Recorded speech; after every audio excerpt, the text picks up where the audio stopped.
Okay, for today, we're doing rational functions. And rational numbers can be written as a fraction. That's really important. That's the whole unit is about. So it's basically fraction functions. So there's a few things about fractions that are really important here that you need to know. One is really simple. Do you remember how to reduce fractions? So if I threw in an x here, could you just simplify that for me? Take a second. Simplify that function. That's a rational function because it can be written as a fraction. Now you may have your way, I have my way, but I really like my way and I want to show you. 8 is 2 times 4, right? And then I can cancel the 2's and there's my answer, x over 4. So if it doesn't just come natural to you, factor it because it's all going to be about factoring. It was last unit. In fact, I told you it was your biggest factoring test ever, right? And now we're factoring again in this unit. That's why it's my favorite concept for this whole Algebra 2 year. All right, so there's my answer is y equals x over 4. That makes sense to you? That was just a 2 over an 8 and we reduced it. All right, how about this one? There is a ton of kids that think that those x can cancel because they have the simplest rule in their head, which is if there's one on the top and the one on the bottom, then they can cancel, but that's not really true. So what one little thing could I change in this problem so that those x's could cancel? This plus right here. If that wasn't plus, if it was times, do you get then the x's would cancel? Because this would be 5x over x. And yes, you can cancel the x's when they're like that. But you can't cancel the x's if that x is in the middle of being added to something. So I call this part can or can't you cancel. You can't cancel them when they're like that. But you can cancel them when they're like that. Okay? All right. Next up, factoring. I'm hoping it's fresh enough in your mind so I don't even have to explain anything about how the top factors or how the bottom factors here. You should just be able to be like, yep, this factors. And then look for what can cancel. Pause this for a second. All right, that's a good start. X plus 2 and x minus 2. And then the bottom factors to x minus 4 and x plus 1. Now, do you see anything that's going to be able to be canceled? No. Nothing cancels. So sometimes the right answer is that nothing actually can cancel. So that's your answer. That's it. All right. Now, one of the things that we're going to look into later in this unit that's kind of important is what would make the bottom be 0? Do you get if you put in an x equals negative 1? I don't even care what happens up on the top, but right there, this part would become 0, and then the whole bottom would become 0. And then you can't divide by 0. That's not legal. Okay, so one of the things that I want you to start noticing about fraction functions is that if the bottom of the fraction becomes 0, that's a problem. So you're going to actually say off to the side, x cannot be negative 1 and x cannot be 4. Now that's just like me teaching you ahead of time something that's going to be really important later. For today's unit, you're pretty much just going to leave your answers like this. But down the road, this is what's going to get you the A or B. Anybody can reduce, factor stuff and cancel stuff. That's easy. It's the follow-up of going, oh, but wait, this function can't be negative 1. Or sorry, the x can't be negative 1 and the x can't be 4. All right, let's give you another one. Y equals 2x times x plus 1 over 4x times x minus 7. Would you please simplify that? I already factored it for you. Simplify that as much as you can. So this is the can or can't you cancel it part.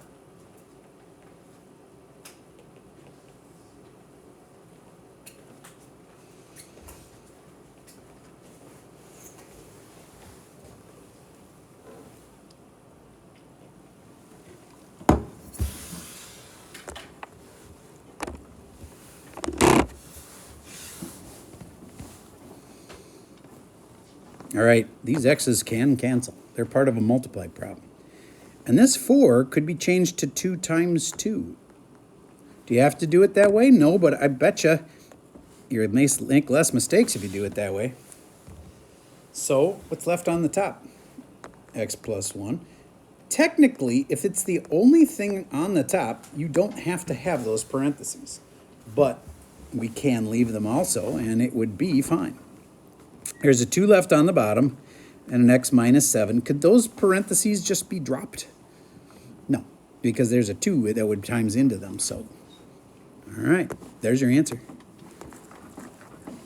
Now, if you wanted to be extra smart, which you probably do on the test, you'd have to note that there was one thing that's not even here anymore that x could not be. Well, x can't be 7. I see that. It's right here. And so you can't let x be 7. But there's another thing that x cannot be. Do you get, since I had an x here that was on top and the bottom, if I had ever put in a 0, it would have killed my function? All right. I'm just pre-teaching you this. This comes later. Today's actually pretty easy. They're not going to include this stuff on the key. All right. So this would have been it. This would have been your answer.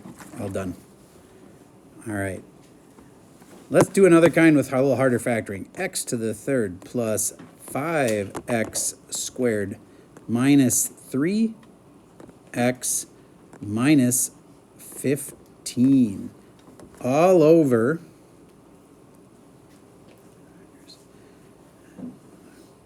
x squared minus 25. Now, to anybody else, this would look like insanely complicated, but you are good at factoring. From that last test, you should be able to just factor, cancel, done, easy. Give this one a shot. Hopefully you remember how to factor by grouping, or what I call divide and conquer. So for this one, you would factor the top. I'm going to factor above it. And I would have an x squared and then an x plus 5. And then over here, I'd have a negative 3 and an x plus 5. Don't forget that that's negative right there. Okay, so then putting it all together, I'd have an x plus 5 factored to the front, and then an x squared minus 3 left over. On the bottom, I'd have an x plus 5, which is the part that'll cancel. X minus 5. This does cancel. And the extra bright students are going to go, oh, by the way, x cannot be 5 because of this one, and x cannot be negative 5 because of that one. And those will, later on, you'll find out when in the graphs of these become super important. Again, this is supposed to be the super easy part. X squared minus 3 over x minus 5 is your fraction function that's left. How many of you had the same thing as I did? Okay, good. Did anybody actually write those things on their paper? All right, well, you didn't have to today, but down the road, those are going to be critical. They're the two things that would make the bottom 0. You can't divide by 0. That's why those are so important. Okay, so now I just have to tell you about a new policy that we're going to try for homework. Let's say that the homework has 12 questions, and this is a typical part of the homework that we're doing, and you're in the middle of doing your homework. And in problem 1, you totally get it, and you're fine. Problem 2, you totally get it, and you're fine. Problem 3 is weird, and you're stuck. Then you're going to be grading your homework yourself for this unit. This is not just my idea. In fact, I stole this idea from one of my colleagues. At the end of this semester, you're going to get shuffled up. There's 4 math teachers who teach this class. Okay, and one of them has the kids self-grade their homework. Now, of course, if it's a Schoology quiz, it auto-grades it for you. That's simple. But if it's like a PDF, you self-grade the homework. But can't you just copy the key? Well, kind of. So how do you not just get a 10 out of 10 every time? Well, number one thing is, it is out of 10. Okay, so at the end, whether or not there was 10 questions, if it was 11 questions or 12 questions, you're still going to give yourself a score out of 10 because you could pretty quickly figure out what percent you got. Let's say there was 13 questions and you got 12 out of 13. Well, you can divide those two pretty easy. And you could probably in your head go, well, 12 out of 13, that's going to be like 9 out of 10. But if you can't do that in your head, then divide it, get a decimal, and then you're going to give yourself a score out of 10. But why wouldn't you get a 10 out of 10 every time? Well, because sometimes you might not be willing to do the work it would take to fix the problems that you got wrong. Okay. And you're going to appear to have a lot wrong because if on problem 3 you don't know how to do it, then if you're not going to, you wouldn't have got it right without the key. So you're honor bound to mark it wrong because you're going and looking at the key because you didn't know how to do it. And from there on, you're allowed to get help from the key and you can get credit for that one at the end. So a typical kid's paper looks like they had these wrong, but yet they've fixed them. They've got the right answers now with the work from the key, and they're still going to get a 10 out of 10.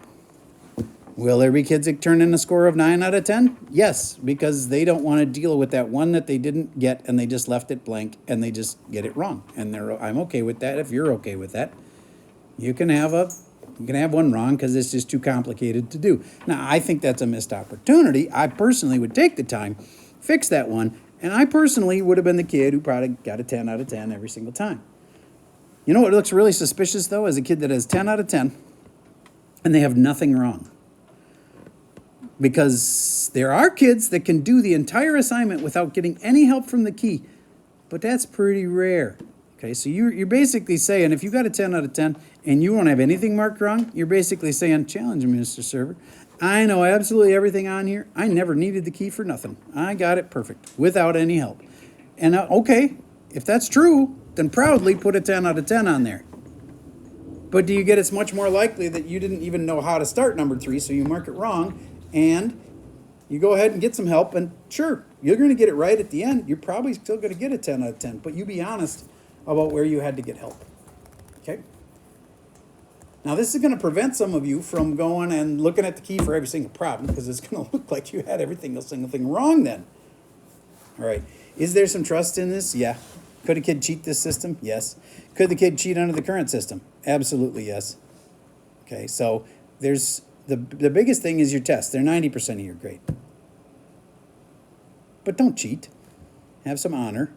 If you go in and look at the key, just mark it because, hey, I had to get help from the key. If you look at the key and it's what you had, then you didn't have it wrong. Well, cool. But if you go and look at the key to get some help, you have to mark it wrong. All right, so at the end, I'm expecting to get lots of 10s out of 10s, but then occasionally like a 9 or an 8 because there was a couple problems that were so long and complicated you didn't want to deal with them, so you just mark them wrong and take an 8. Okay? If you mark it wrong and you just don't fix it, you can do that, and that's how you'd probably get like an 8 out of 10. And again, what if it was 17 questions and I got 13 right out of them? I have no idea what 13 out of 17 is. I'd divide it quick on a calculator. I get the decimal for it, and if it came out, well, let's actually do this one. What is 13 divided by 17? That would be a 0.76. Can you tell me what out of 10 that would be? Careful, whole numbers only. So you're not going to put a 7.6 out of 10. What are you going to put? 8. 7.6 would round to 8, right? So then the kid would give themselves an 8 out of 10 on top. All right, cool. Yes, you now know how to self-grade your homework. You are extremely likely to get very high scores on your homework. And the honesty part is important because it'll be you making sure you actually learned from the key, and you're being honest about how many times you had to look at the key. All right, cool. So that's how we're going to grade homework. The homework for today is problems 1 through 10. There's 12 actual total, so you're going to skip the last 2. So everybody open up the homework. It's a worksheet. Let's start it together. I think you'll see it's not going to be that bad. It's a lot of factoring and canceling stuff. I hope you find it fairly easy and refreshing. And then later in the hour, I'm going to hand back your tests. They were overall really good scores. And anybody that got anything lower than a 95, though, needs to do corrections, because I know you will want the better score on the cumulative test. So, all right, here we go. Number 1. Andrew, would you read me number 1? Oh, I got you. Thank you. X plus 2 Over. over x squared minus 4. Thank you. Now, I know how to factor this. I think you do too. So you go x plus 2, x minus 2. But now the little details are always important. Let's talk about the parentheses that aren't on the top. These are called implied parentheses. It's implied that there is parentheses on the top. So if you want to know, like, can I cancel them because it doesn't have any parentheses? Yes, you can still cancel them because it actually has parentheses. They're just implied. But if the kid left the answer as just y equals x minus 2, they're wrong. It's 1 over x minus 2. You have to have a 1 placeholder up there. You can't just leave it as nothing over x plus 2. That would make no sense. Because technically when you're canceling something, you're reducing it to 1 over 1. That's really what's happening. It's just that most times that 1 gets multiplied by something. But if there's nothing else there, that 1 needs to be there. So there's your answer. And if you're extra smart, you do not have to do this, but I'm warning you, this is going to be separating the A's and the B's later. You would say x can't be 2, though. Because if you put a 2 in this function, it's going to kill the function. Turns out that's where the asymptote of the function is going to be. That'll also help you later on a future assignment. You'll see on today's homework, they don't put that. I'm just suggesting you get used to it. All right. Now, we're going to do 1, 2, skip a few, and get the problems. Oh, yeah, question? Can it also not be negative 2 then?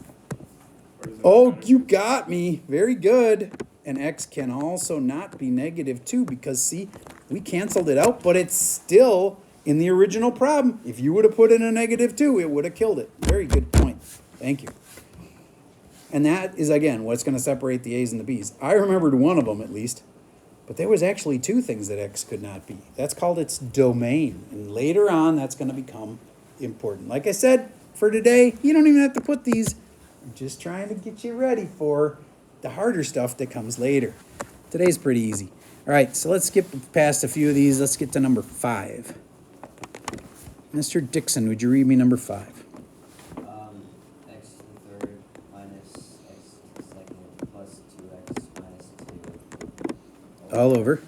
X to the third plus 2x squared minus x minus 2. All right. Do you guys get that with 4 parts like that, it's a divide and conquer kind of question?